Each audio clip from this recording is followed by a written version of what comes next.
1,00,000 रुपए का इनाम दूंगा। कितने का दूंगा जी? 1,00,000 रुपए। बोलो कितने का? 1,00,000। रिकॉर्ड करो भाई यूट्यूबरों, 1,00,000 का इनाम दूंगा मैं। कोई भी दिखा दे, कोई दिखा दे। जी जी जी, कोई दिखा दे। बोलो। पहले तो मैं आपसे क्वेश्चन कर रहा हूँ, सुनो ये डाना अपने अपने चैनलों पे। अच्छा, करबला में पहले हुसैन शहीद हुए या ज़ैनुल आबिदीन? हुसैन शहीद। जी हुसैन। आखिर में हुसैन शहीद हुए, ज़ैनुल आबिदीन शहीद नहीं। और हुसैन से पहले हजरत कासिम शहीद हुए। जी। हुसैन से पहले अली असगर, अली अकबर और मोहम्मद शहीद हुए। सबसे आखिर में कौन शहीद हुए? इमाम हुसैन रज़ियल्लाहु अन्हु। और ज़ैनुल आबिदीन शहीद।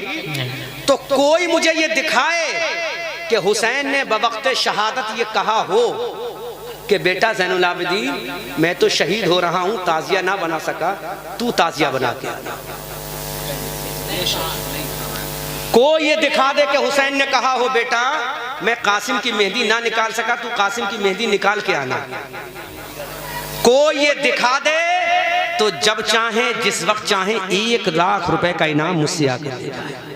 बिल्कुल। और कोई कहे कि फुला खानका से ताजिया उठता है तो वो खानका हमारे लिए मशले राह नहीं है जी। उस खानका का सज्जादा हमारे लिए शरीयत, शरीयत तो मदीने वाला है हमारे लिए। बेशक सुभान अल्लाह। अगर हजरत ख्वाजा के मजार से ताजिया उठता है तो हमारे लिए सनद नहीं है जी।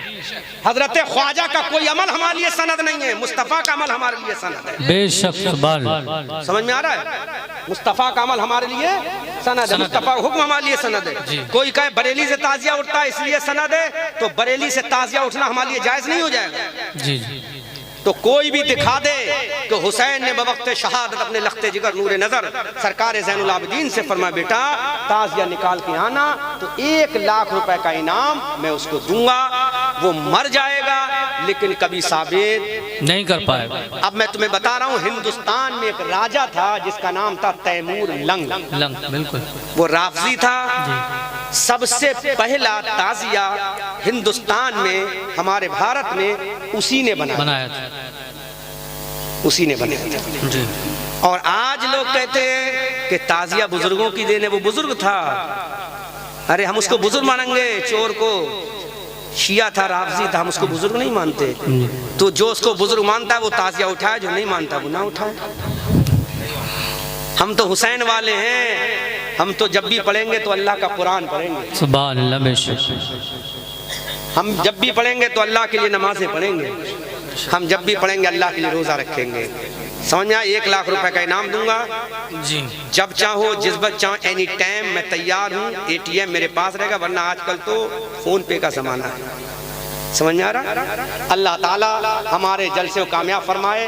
आमीन। और ये हमारे पुलिस के भाई सिक्योरिटी के लिए आए, अल्लाह इनकी उम्र दराज फरमाए। आमीन, आमीन। और ये आज कांस्टेबल है, कल अल्लाह इनको दरोगा बना दे। आमीन। अरे आमीन बोलो। आमीन आमीन आमीन। आज ये पुलिस बन के आए हैं, कल अल्लाह इनको क्या बना दे? दरोगा बना दे। और जब ये रिटायर हो तो अल्लाह इनको CO बनकर रिटायर फरमाए। हमारी दुआ है इनके लिए, आमीन। हमारी मनोकामना है इनके लिए। हम दुआ करते हैं अल्लाह हमारे इन पुलिस वाले भाइयों को खूब कामयाबी अता फरमाए। ये बेचारे रात में देखो नींद खराब करके हमारी हिफाजत के लिए। बिल्कुल बेशक। ये इनकी बहुत बड़ी मोहब्बत है। बेचारे देखो मेहनत में आकर जी। हमारी सिक्योरिटी कर रहे हैं, इनका बड़ा एहसान है हमको। कमेटी वालों, ये हमारे जो पुलिस वाले भाई हैं, इनका ताज़ीम करो, इनकी इज्जत करो, इनको नाश्ता कराओ और इनको खाली ना लौटालना, क्योंकि ये तुम्हारे मेहमान बन के आए हैं। बेशक। और अपने मेहमान की इज्जत करना मेरे मुस्तफ़ा की सुन्नत है। सुभान अल्लाह। मेहमान की इज्जत करना मुस्तफ़ा की सुन्नत है। मैं अपने दोनों पुलिस वाले भाइयों का शुक्रिया अदा करता हूँ कि रात के इस वक्त में ये हमारी सिक्योरिटी के लिए आए। अल्लाह इनकी मनोकामना पूरी फरमाए, अल्लाह इनको कामयाबी अता फरमाए। वमा अलैना इल्लल बलाग। अस्सलामु अलैकुम व रहमतुल्लाह। सूरज हूँ जिंदगी की रमक छोड़ जाऊंगा, मैं डूब भी गया तो शफक छोड़ जाऊंगा। मैं अकेला ही चला था जानिबे मंजिल, मगर लोग आते गए, कारवां बनता गया। यू आर ग्रेट आलिम दीन, तू बहुत बड़ा आलिम है। कहा नहीं, आई एम नॉट ग्रेट आलिम दीन, I am servant of the prophet Mohammad रसूलुल्लाह। मैं रसूलुल्लाह का गुलाम हूँ, अल्लाह का बंदा हूँ। मुझे मेरे इल्म ने नहीं, मुझे मेरे खुदा ने बचाया। अल्लाह। और ये है अब्दुल कादिर जिलानी। अब इनको मर्तबा क्या मिला? तो तुम ये समझते हो नहीं साहब ये जलसा कर लिया नाते सुन ली, तकरीर सुन ली, सुभान अल्लाह कह दिया, जन्नत हमारे बाप की हो गई। अगर जन्नत तुम्हारे बाप की या हमारे बाप की हो जाए तो क्या जरूरत थी गौसे आजम को नमाज पढ़ने की? वो तुमसे ज्यादा जिक्र करते थे, बोलो, हमसे ज्यादा तकरीरें करते थे गौसे आजम। हमारे मजमे में तो ये चंद लोग बैठे हैं, गौसे आजम के मजमे में हजारों की तादाद होती है। हम तो माइक के जरिए तुम तक आवाज पहुंचाते हैं और गौसे आजम विदाउट माइक आवाज पहुंचा दिया करते हैं। अल्लाह, अब मर्तबा क्या मिला? सुना दूं मर्तबा क्या मिला? जोर से बोलो, जोर से, जोर से। तुम्हारे माँ बाप, किसी के माँ बाप का तो इंतकाल हुआ होगा जो कब्र में होंगे बाबा। आपके तो वालिद का हो ही गया होगा, माँ भी चली गई होंगी। अम्मा की कब्र पे कभी तो गए होगे ना? आज नहीं, कल परसों 10 साल पहले तो गए होगे ना?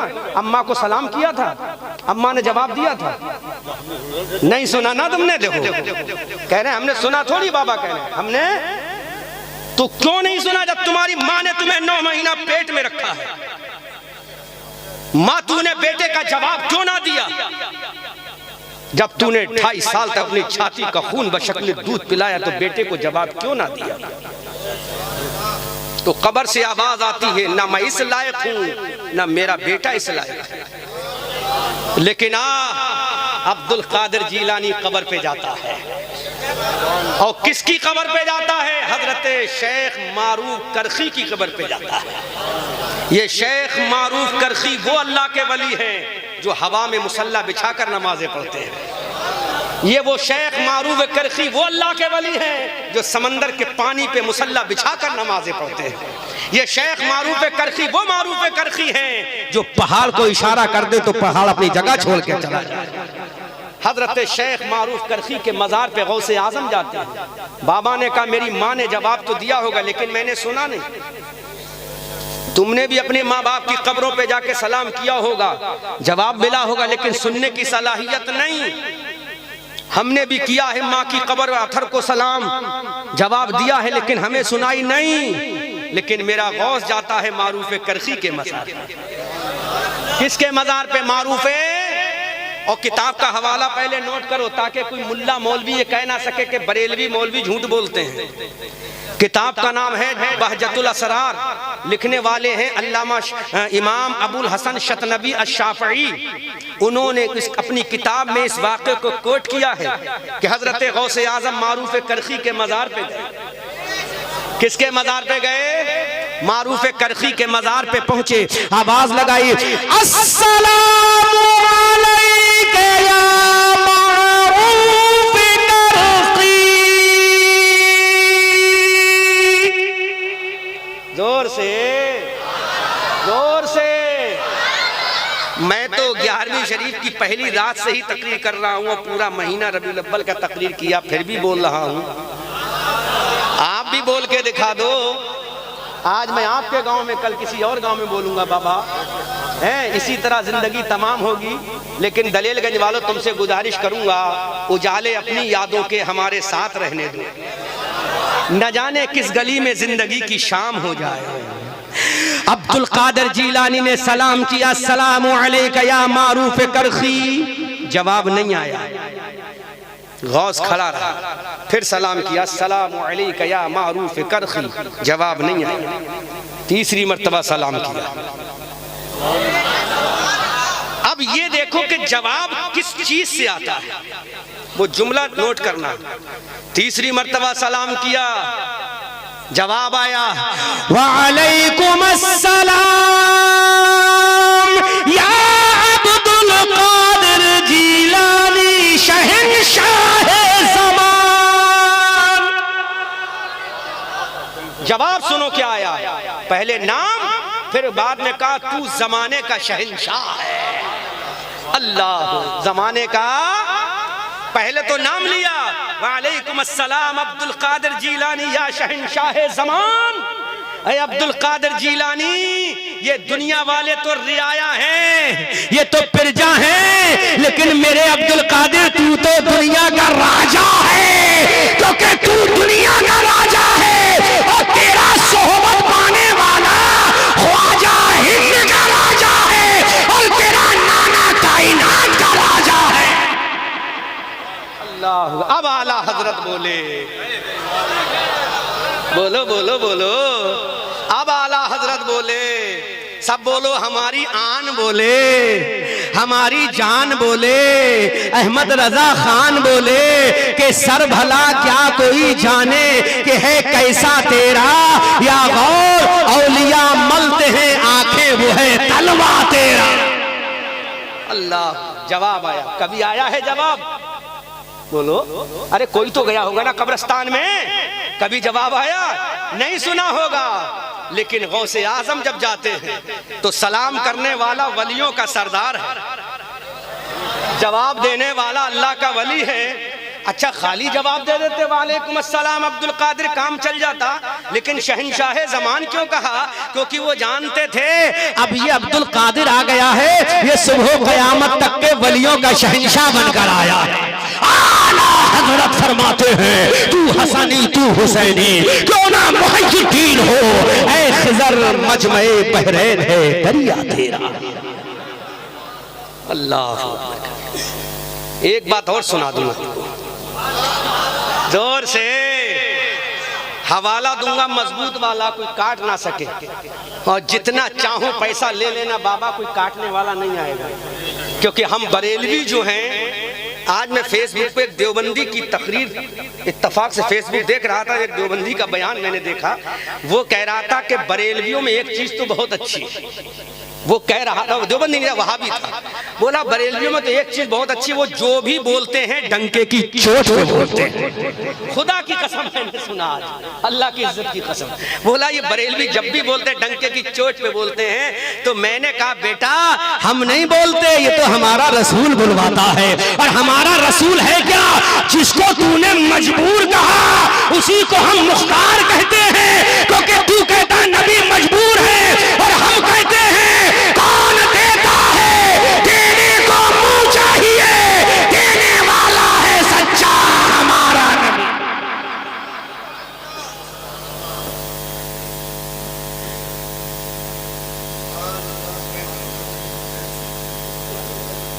जो लोग कब्रिस्तान शहर में हैं, मतलब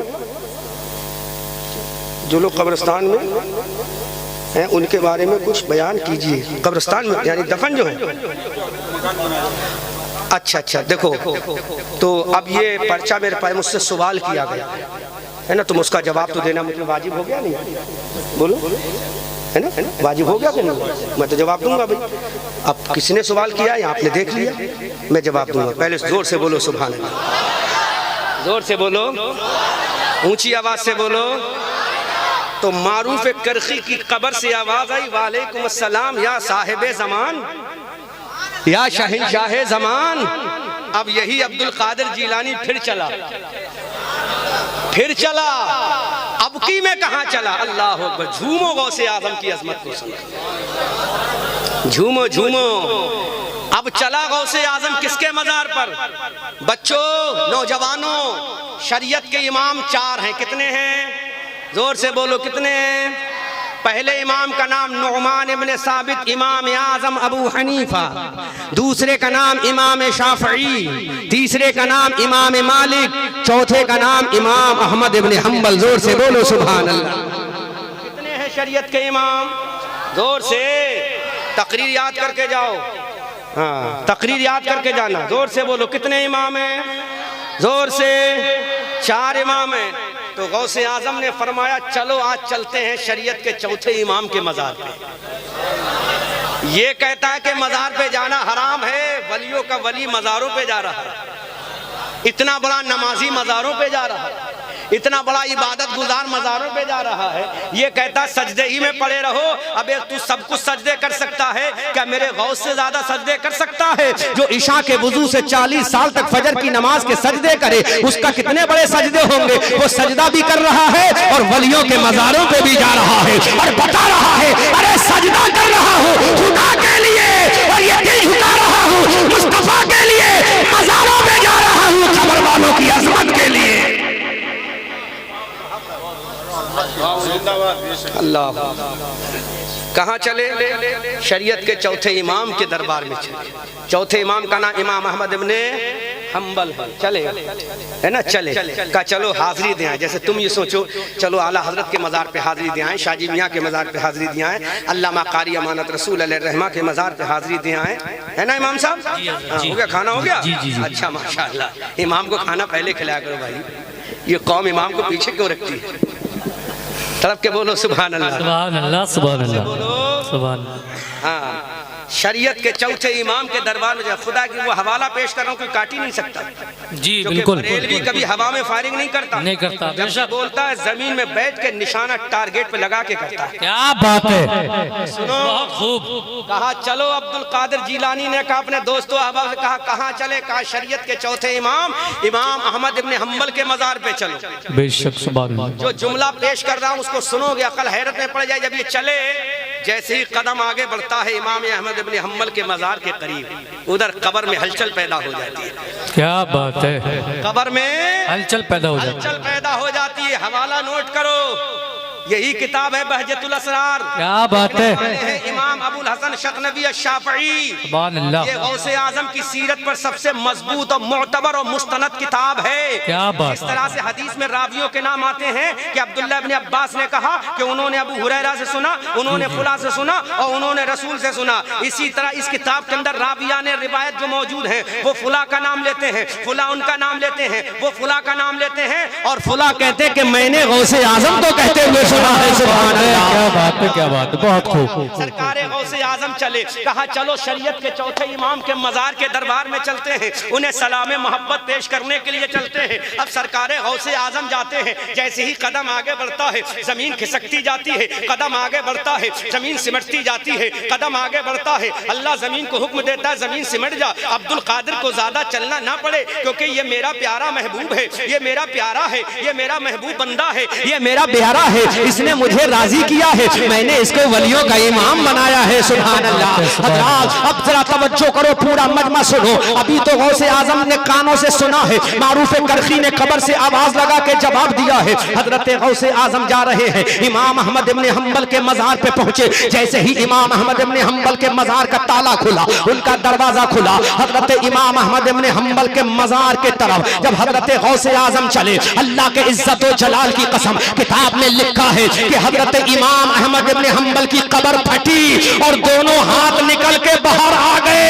जब दोनों हाथ निकल के आए तो इमाम अहमद ने गौसे आजम से मुसाफा फरमा लिया और ऐलान कर दिया, अब्दुल कादिर मुझे खुदा ने हुक्म दिया है, अब्दुल कादिर आ रहा है, आना उसका काम है, कब्र से हाथ निकाल के मुसाफा करना तेरा काम। नारे तकबीर, नारे रिसालत, नारे गौसियत, मसलके आला हजरत, फैजाने आला हजरत, नारे तकबीर, नारे रिसालत। क्या बात है, क्या बात है। सुना है कब्र से हाथ निकलते हुए देखे हैं बाबा? अगर कब्र से हाथ निकलते देख लोगे ना तो न जाने क्या होगा। क्या बात है, कैसे जुमला अदा करूं इमाम साहब? जी जी, क्या होगा तुम ही बता दो इमाम साहब। मैं भाग जाएगा आदमी। अरे भाग जाएगा, फौरन गिरेगा, गिरेगा, बेहोश हो जाएगा। ये कब्र से हाथ कैसे निकल आए? लेकिन वो निकालने वाला इमाम अहमद इब्न हम्बल था, ये मुसाफा करने वाला वलियों का इमाम था। अरे वो शरीयत का इमाम था, ये वलियों का इमाम। क्या बात है, सुभान अल्लाह, सुभान अल्लाह। क्या बोले? कसमें दे दे के खिलाता है, पिलाता है तुझे यार अल्लाह तेरा चाहने वाला तेरा। और फरमाते हैं तेरी सरकार में लाता है रज़ा उसको शफी जो मेरा गौस है और लाडला बेटा तेरा। अल अमा कहर है ए गौस वो तीखा तेरा और मर के भी चैन से सोता नहीं मारा तेरा। और बादलों से कहीं रुकती है कड़कती बिजली, ढाले छट जाती है उठता है जब तीखा तेरा। क्या बात। तो क्या समझे एक सवा घंटे की तकरीर से? क्या समझे जी? आइंदा साल हर शायर पर, हर मुकर्रिर पर, हर पीर पर, हर मुफ्ती पर नजर रखना कि इसने नमाज कहाँ पढ़ी। बिल्कुल हक बात। That is your duty. क्योंकि लंबा लंबा साफा पहनकर, लंबा लंबा जुब्बा पहनकर कोई अल्लाह वाला नहीं बन जाता। बिल्कुल बात है। वो ढोंगी तो बन सकता है, लेकिन अगर वो नमाज पढ़ ले तो वो अल्लाह वाला बनता है। बिल्कुल बात। इसलिए कमेटी वालों, that is your duty. Next year you will have to ask any शायर, मुकर्रिर और खतीब और मुफ्ती कि आपने नमाज पढ़ी कि नहीं पढ़ी। बिल्कुल, तब पता चलेगा। जन्नत का टिकट जो देता ना स्टेज से कि तू जन्नती बोल सुभान अल्लाह, जन्नती बोल माशाअल्लाह, जन्नती चेहरा देख लो, जन्नती पीर का चेहरा देख लो। आजकल तो ये कहा जाता है सीधे ये औलादे गौसे आजम है। तुझे किसने बता दिया औलादे गौसे आजम है? इमाम साहब हमारी बस्ती करीब में कितने साल रहे? बिल्कुल एक साल रहे ना। तुम्हें पता हमारे दादा का नाम क्या है? नहीं पता ना। तो जब तुम हमारी बस्ती में रह के आए तब तुम्हें नहीं पता हमारे दादा का नाम क्या है? और स्टेज से क्या कहा जाता है जबकि उसके गांव के औलादे गौसे आजम। तुझे किसने बता दिया औलादे गौसे आजम? तूने इसकी छठी खाई है क्या? ये झूठ है, ये फ्रॉड है, ये धोखा है जी। ये सिवाय मिलावट के और कुछ नहीं। बिल्कुल। क्या नसब की बुनियाद पर फजीलत मिलेगी किसी को? बोलो, नसब की बुनियाद पर फजीलत मिलेगी?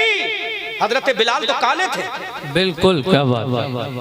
गरीब भी थे जी, गुलाम भी थे, और उनका वतन भी काबा नहीं था, मक्का नहीं था। बिल्कुल। लेकिन फजीलत कितनी मिली? अली नीचे जी, सुभान अल्लाह। अबू बकर नीचे, सुभान अल्लाह। उमर नीचे, उस्मान नीचे खड़े हैं और मेरा बिलाल काबे की छत पे खड़ा है। क्या बात है, सुभान अल्लाह, सुभान अल्लाह। बहुत खूब, बहुत खूब। समझना जी, जो कि कम अक्लों को बहुत देर में समझ में आती है ना। जी जी जी। बाद में फिर मुझसे फोन करके पूछते हैं आपने हजरत ऐसा कहा, अबू बकर को नीचा कह दिया। बेवकूफ, अबू बकर वहां नीचे नहीं, काबे के नीचे खड़े। बेशक, सुभान अल्लाह। उमर काबे के नीचे खड़े, उस्मान काबे के नीचे खड़े हो, बिलाल काबे के ऊपर खड़ा है। सुभान अल्लाह। रंग का काला है, काबे पे खड़ा है। सुभान अल्लाह। गरीबुल वतन है, काबे पे खड़ा है। जबकि सैयदों का जद्दे करीम हजरत अली नीचे खड़ा है, सिद्दीकों का इमाम नीचे खड़ा है, आदिलों का इमाम नीचे खड़ा है, सखियों का इमाम नीचे खड़ा है। ये कहता मैं औलादे गौसे आजम हूँ, अपना सिलसिला डायरेक्ट लगा दिया औलादे गौसे आजम से। वहाँ तो औलादे अली भी खड़ी है, औलादे नबी भी खड़ी है, नबी के सहाबा भी खड़े हैं, फिर भी सब नीचे खड़े हैं। और ये काला बिलाल काबे की छत पे खड़ा है, तो नबी ने कह दिया अरे नबी जिसको बड़ा कर दे वो बड़ा है, और जिसको नबी अबू जहल कह दे वो अबू जहल हो जाए। क्या बात है, सुभान अल्लाह, सुभान अल्लाह। बहुत खूब, बिल्कुल बात है। स्टेज से झूठा छाटी बंद करो, बिल्कुल बंद करो ड्रामेबाजी। उसका तकवा बता जी।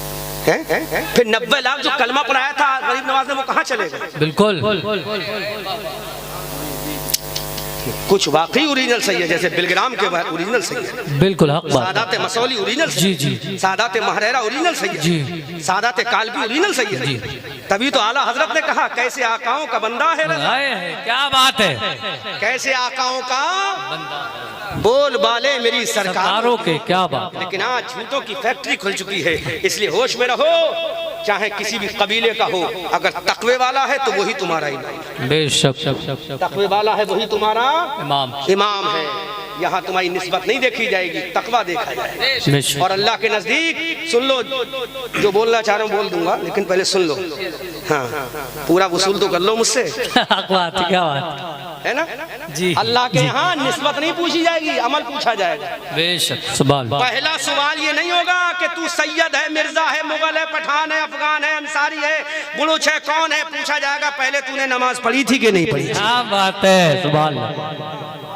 पहला पूछा जाएगा तूने नमाज पढ़ी है कि नहीं पढ़ी है, जाएगा तुझसे पहले, है ना जी। रोज़े महशर के जहाँ गुदाज बुबद अव्वली पुरुष से नमाज बोल, पहला जो क्वेश्चन होगा वो नमाज का होगा। और ये आज कहलवाता है कि नहीं साहब। अच्छा, तारीफ भी खूब की जाती है, चेहरा देखो कितना नूरानी है, अरे नूरानी अगर चेहरा देखना है तो उसका देखो जिसका इंतकाल हो रहा है, मोहम्मद रसूलुल्लाह कहते हैं। सुभान अल्लाह, सुभान अल्लाह। वो कौन था, वो जुमला कह रहा हूँ। रजा मस्जिद से आवाज आई अल्लाह अकबर अल्लाह अकबर। ताजुश शरिया जवाब देते हैं अल्लाह अकबर अल्लाह अकबर। रजा मस्जिद से आवाज आई अशहदु अल्ला इलाहा इल्लल्लाह। ताजुश शरिया ने कहा अशहदु अल्ला इलाहा इल्लल्लाह। अब रजा मस्जिद से आवाज आई अशहदु अन्ना मुहम्मदन रसूलुल्लाह। इधर ताजुश शरिया की जबान बोली अशहदु अन्ना मुहम्मदन रसूलुल्लाह। जैसे ताजुश शरिया बदर तरीका ने ये जुमला मोहम्मद नाम का अदा किया और रूह निकल गई। हमने कहा ताजुश शरिया की रूह तो पहले क्यों ना निकली, तो कहीं आशिक की रूह है, अपने महबूब का नाम लेकर जा रही है। सुभान अल्लाह, सुभान अल्लाह, बहुत खूब, सुभान अल्लाह, सुभान अल्लाह। जी बिल्कुल, ये शान से रूह निकली। सुभान अल्लाह। यहाँ तो एक वक्त की नमाज का पता नहीं।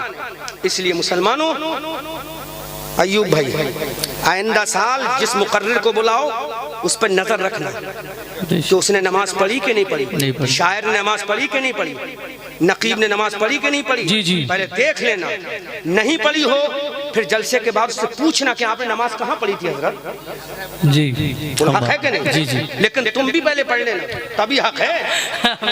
हाँ बिल्कुल बिल्कुल, ऐसा नहीं है कि तुम खुद बेनमाजी हो, दूसरे कौन होते हो पूछने वाले। बिल्कुल पढ़िए बाबा, बात सही है कि नहीं है? वरना दूसरों को नसीहत, अपने आप को फजीलत करने वाले की जबान काटी जाएगी जहन्नम से। बिल्कुल बिल्कुल हक बात। मेरे भाइयों, नमाजी मुकर्रिर बुलाओ, नमाजी शायर बुलाओ, तो इंशाअल्लाह जलसे से 2-4 नमाजी जरूर बन जाएंगे। सुभान अल्लाह, सुभान अल्लाह। और एक चीज और बता दूं मैं तुम्हें, देखो बुरा मत मानना, मैंने यहाँ किसी का चेहरा नहीं देखा है अभी। कुछ नातखा ऐसे हैं दाढ़ी कतरे होते हैं, उनको बिल्कुल स्टेज पे जगह मत दो, क्योंकि पब्लिक ये समझती है जब ये दाढ़ी कटा के स्टेज पे चल सकता है तो हम क्यों नहीं चल सकते। बिल्कुल हक बात है हज़रत, ये बात हकीकत है और ऐसा होता है। पब्लिक कहेगी नहीं कि ये मिंबर रसूल है, यहाँ भी जूता रख सकते हो तुम लाकर, नहीं रख सकते क्यों कि मिंबर रसूल है ये। जी, तो देख लिया करो, दाढ़ी कतरा हुआ तो नहीं है, मत बुलाओ इसे। जलसा किसी शायर से कामयाब नहीं होता, जलसा अल्लाह उसके रसूल की फजल से कामयाब। सुभान अल्लाह, सुभान, बहुत खूब। कमेटी वालों, ये मेरे दिल में एक अरमान था जो मैंने आपसे गुजारिश कर दिया। अल्लाह ताला मुझे और आपको सबको नमाज पढ़ने की तौफीक अता फरमाए। नमाज सबसे बड़ा अमल है। और रहा बात कब्रिस्तान में रहने का, तो कब्रिस्तान एक वीरान जगह है। जो कब्रिस्तान में रहेगा, कब्रिस्तान की जमीन पे कब्जा करके, तो वक्फ प्रॉपर्टी होती है और वक्फ प्रॉपर्टी पे तमाम आम्मतुल मुस्लिमीन का हक होता है। लिहाजा अगर कोई कब्जा करेगा तो उसने दूसरे मुसलमान का हक मारा, ऐसा इंसान जहन्नम में जाएगा। बिल्कुल। और कब्रिस्तान की जमीन गसब करके मकान बनाने वाला, उसको देखना, उसके चेहरे पे कभी रौनक नहीं आ सकती, बेशक उसके घर में कभी बरकत नहीं आ सकती, नहीं आ सकती। कब्रिस्तान एक वीरान जगह है, तो वीरानी से बचो। हजरत उमर फारूक आजम रज़ी अल्लाह ताला अन्हु तो यहाँ तक फरमाते हैं, अगर मैं कब्रिस्तान की हकीकत बयान कर दूं तो लोग कब्रिस्तान जाना बंद कर देंगे। हजरत उमर फारूक आजम फरमाते हैं, अगर मैं कब्रिस्तान की हकीकत बयान कर दूं तो लोग जाना बंद कर देंगे। बिल्कुल। लिहाजा कब्रिस्तान की जमीन पर कब्जा मत करो। कब्रिस्तानी नहीं, ये सुन लो, अल्लाह अपने हक तो माफ कर देगा लेकिन बंदों के हक माफ नहीं करेगा। नहीं करेगा, बेशक। हुकूकुल इबाद है ये वक्फ प्रॉपर्टी। कब्रिस्तान ही छोड़ो, अगर तुमने अपने भाई का हक मार लिया तो जब तक तुम्हारा भाई माफ नहीं करे अल्लाह भी माफ नहीं करेगा। हुकूकुल इबाद तो माफ कर देगा। नमाज नहीं पढ़ी, अल्लाह तुम्हें मारेगा, पीटेगा, तोड़ेगा, जहन्नम में जलाएगा, कुटाई पुटाई होगी, फिर अपने फजल से माफ कर सकता है। मैं सनद नहीं देके जा रहा हूँ, जी जी जी, है ना, कर सकता है। क्योंकि जहाँ सिर्फ जन्नत जन्नत जन्नत जन्नत जन्नत जन्नत करने वाला हो, जहन्नम का खौफ ना सिखाए, तो वहाँ शैतान को आने की कोई जरूरत नहीं। बिल्कुल, वो तो खुद ही शैतान वाला काम कर रहा है। कुरान की 6666 आयत करीमा में जितनी जगह जन्नत का जिक्र है, उससे कहीं ज्यादा जहन्नम का भी जिक्र है। बिल्कुल हक बात है जी। फखलफा मिन बाद खल्फहिम अगाउस्सलाह वत्तबउश शहवात फसौफा यल्कौना गय्या। बिल्कुल, जो नमाज छोड़ता है वो जहन्नम की वादी गई में जाएगा। नहीं पढ़ा कुरान में 16वें पारे में, हाफिज है ना, हाफिज साहब है ना। तो ये तमाम तरह की आयतें हैं। तो खाली जन्नत जन्नत नहीं, जन्नत की खुशखबरी में जियो, जहन्नम के डर में जियो। और अल्लाह से दुआ करो। भाई देखो, ब्याज के बारे में ज्यादा लंबी बात तो नहीं कहूँगा, एक हदीस की तशरीह बयान कर दे रहा हूँ। बता दूं आसान लफ्जों में तुम्हें बता दूं, एक किताब है जिसका नाम है लिखने वाले हैं हजरत हुज्जतुल इस्लाम इमाम गजाली रज़ी अल्लाह ताला। हाँ भाई, ताज़ी के बारे में फिर पूछना, फिर तकरीर कराना। वो न ताज़िये के बारे में दोबारा नेक्स्ट टाइम। अब थोड़ा सा, अब तो सुनो, एक बार तकरीर किया तो 10 साल के बाद बुलाया। अब तो क्या, जब मैं मर जाऊंगा तब बुलाऊंगा? नहीं, अब तो बुलाया 2012, 13, 14, 15, 16, 17, 18, 19, 20, 21, 22, 23, 24 हो गई, 12 साल के बाद। तो एक तकरीर कराई 12 साल पहले, अब 12 साल के बाद। अब अगले 12 साल में पता नहीं जिंदा रहेंगे, कब्र में पहुंच जाएंगे, है ना? इंशाअल्लाह सलामत रखे। तो हाँ, क्या ब्याज की हुज्जतुल इस्लाम इमाम गजाली की किताब है जिसका नाम है मुकाशिफतुल कुलूब। उसमें एक हदीस कोट करते हैं कि ब्याज लेने वाला अपनी सगी माँ से 70 मर्तबा जिना करे, उससे ज्यादा बदतर है ब्याज लेना। बिल्कुल, बेशक, अल्लाह अकबर, हक है। और जिना का गुनाह क्या है बाबा? अज़्ज़ानियतु वज़्ज़ानी फजलिदू कुल्ला वाहिदिन मिनहुमा मिअता जल्दा। कि अगर कोई मर्द जिना करे, कोई औरत जिना करे, तो कितने कोड़े मारे जाएंगे? 100 कोड़े। कितने मारे जाएंगे? इमाम साहब झेल लोगे 100 कोड़े? झेल लोगे अयूब भाई, है ना? या मैं झेल लूंगा? बोलो, हैं? तो एक मर्तबा जिना करने पर कितने कोड़े मारे जाएंगे? 100 कोड़े। और हदीस में क्या कहते हैं? अल्लाह के नबी फरमाते हैं जो ब्याज ले वो 70 मर्तबा अपनी सगी माँ से जिना करने से ज्यादा बदतर है ब्याज लेना। यमहकुल्लाहु रिबा व युर्बिस सदक़ात। सुभान अल्लाह, सुभान अल्लाह कुरान करीम की सूरह बकरा की 3रे पारे में इरशाद फरमाता है, अल्लाह रिबा सूद को खत्म करना चाहता है, सदक़े को बढ़ाना चाहता है। सुभान अल्लाह, सुभान। सदका बढ़ाता है अल्लाह, सूद को खत्म करता है। और सूदखोर के बारे में अल्लाह के नबी ने फरमाया उसकी दीवार के साए में भी खड़े ना हो। बिल्कुल, अल्लाह, जिस गली से सूदखोर निकल जाता है वो जमीन का टुकड़ा काटता है। और एक बात अब मैं प्रैक्टिकली, ये तो हदीस हो गई, अब प्रैक्टिकल सुन, प्रैक्टिकल सुन। सूदखोर दुनिया ही में मरने से पहले सूद की जिल्लत उठाकर मरेगा। आप देख लेना, कोई भी अगर बस्ती में आपकी सूद लेता हो तो उसको नोट करना, नोटिस करना। मरने से पहले पहले अल्लाह उस पर ऐसे ऐसे अजाब नाजिल करेगा कि कभी वो खुश नहीं रहेगा। आप देख लेना, जो भी सूद लेता हो आप देख लेना। अरे क्यों सूद लेते हो? किसी गरीब का गला क्यों घोटते हो? बिजनेस करो जी। अल्लाह के नबी फरमाया 70 गुना रिस्क है बिजनेस में। कितना रिस्क है? 70 गुना रिस्क है बिजनेस में। बिजनेस किसने किए मालूम है आपने? नबियों के इमाम ने बिजनेस की। सुभान अल्लाह। तमाम उम्महातुल मोमिनीन में सबसे पहली हमारी माँ हजरत खदीजा ने बिजनेस की। क्या बात है, सुभान अल्लाह। और बता दूं, हजरत अबू बकर ने बिजनेस की है, सुभान। हजरत उमर ने बिजनेस की है, हजरत उस्मान तो बहुत बड़े मालदार थे, अबू उबैदा, हजरत साद इब्न वक्कास बहुत बड़े मालदार थे। और जिनके नाम से हम अपने आप को हनफी कहलाते हैं वो इमाम आजम कपड़े का बहुत बड़ा बिजनेस किया करते थे। बेशक, सुभान अल्लाह, हक बात। समझ में आ रहा है जी? बहुत बड़ा बिजनेस किया करते थे। तो बिजनेस करो मेरे भाइयों। अब बिजनेस में एक फार्मूला बता दूं मैं आपको। जैसे सपोज दैट ये मेरी चीज है, 10 रुपए की खरीदी मैंने जी। मैं इसको आपसे 50 रुपए मांगूंगा, आपको भाई 35 ले लो, मैं आपसे कहूंगा 40 दे दो, 39 दे दो, 38 दे दो, है ना? और खरीदी कितने की? मैंने 30 रुपए की, और मांगे कितने? 40 रुपए। आप कम कर रहे हो, कम करते करते जहां पट जाए वो ठीक है, तो इसमें कोई हराम नहीं है। हराम कहाँ पे होगा? फार्मूला सुनो, हराम कहाँ पे होगा? मैंने कहा ये चीज मैंने 32 रुपए की खरीदी है। कितने की? 32 रुपए। और हकीकत में आई है 30 रुपए की। हकीकत में कितने की आई? 30 रुपए। 30 रुपए। और मैंने क्या कहा? मैंने 32 की खरीदी है, अब मैं आपको 33 की बेच रहा हूँ जी। तो मैं कै रुपए झूठ बोला? 2 रुपए तो वहां झूठ बोला, 1 रुपया मुनाफा कर लिया। तो वो 2 रुपए जो झूठ बोला वो मेरे लिए भी हराम है, मेरी औलाद के लिए भी हराम है। क्या बात है, हक बात। समझ में आ गया बाबा? तो कम करो, ये झूठ नहीं है। लेकिन जब मैंने 30 रुपए की चीज के बारे में कह दिया ये 32 रुपए की खरीदी है और खरीदी है 30 रुपए की, तो 2 रुपए वो हराम है जी। या तो बताओ मत भाई असली कीमत, भाई मैं इतने की दूंगा, लो या मत लो, है ना? और अब तो एक ट्रेंड चल गया है, अरे मैं अभी हज करके आया हूँ, अरे अभी हज करके काबे में नमाज पढ़ गया, मैं झूठ बोल रहा हूँ क्या? अब वो बेचारा सीधा साधा सुन्नी मुसलमान कहता है अरे हाजी साहब है, हाजी साहब झूठ थोड़ी